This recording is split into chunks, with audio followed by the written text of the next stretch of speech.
দেখেন তো, আমার নবীর কাছে একজন ব্যক্তি গিয়ে বলছেন, আল্লাহ নবী, ইন্না ফুলানাতা তুসকারু মিন কাসরাতি সালাতিহা ওয়া সিয়ামিহা ওয়া যাকাতিহা। আমি একজন মহিলা সম্পর্কে জানি, যে মহিলাটা বেশি বেশি সালাত আদায় করে, বেশি বেশি সিয়াম রাখে, বেশি বেশি দান সদকা করে, তবে মহিলাটি মুখ দিয়ে প্রতিবেশীকে কষ্ট দেয়, মুখ দিয়ে প্রতিবেশীকে গালি দেয়, মুখ দিয়ে প্রতিবেশীর গীবাত করে, মুখ দিয়ে প্রতিবেশীর সাথে ঝগড়া করে। তখন আল্লাহর নবী বলছেন, হিয়া ফিন্নার, ওই মহিলা তো জাহান্নামে থাকবে। অপরাধ একটা, আর নেকির কাজ কয়টা? কথা বুঝেন নেব না, এই যে বুঝেছে। সালাত, সিয়াম, সাদাকা, এগুলি তো ফরজ পালন করে, বেশি বেশি করে, মানে নফলও করে।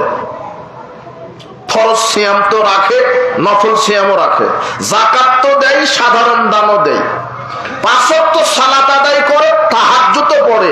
তাই তো হাদিসে এসেছে কাসরাতু, বেশি বেশি সালাত আদায় করে মানে তাহাজ্জুদ পড়ে, সব বেশি বেশি আমল করে, কিন্তু অপরাধ কয়টা?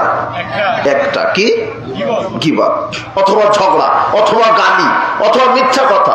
মুখ দিয়ে আঘাত দেওয়া মানে কি? একজনের ব্যাপারে মিথ্যা কথা বললেন, তাহলে ওকে আঘাত দিলেন না?